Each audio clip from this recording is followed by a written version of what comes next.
Do you ever wish that you could just totally and completely vanish from sight? Well, I have an experience that I definitely wish that I could have done that. You see, it was at an event that one of the neighboring pastors at a church that we fellowship with was going to be putting on. And at this event, he was asking that there be several young guys from the churches surrounding to have something to say. Now, chance would have it that my pastor was going to choose me. Lucky me, right? I get to address the congregation at this youth meeting. Now, I hated speaking in public. I was always a shy kid, and I couldn't even hardly talk to people like face to face, much less address an entire congregation of people. I was given 2 weeks to prepare.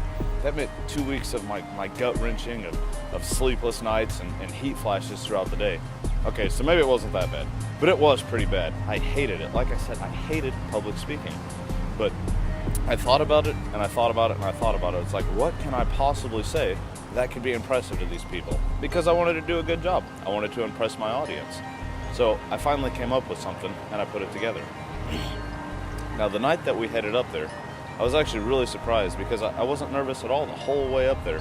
It was on Lake Tapps. It was about an hour and a half drive, and I'd thought about it, but there was no nervousness, no scaredness.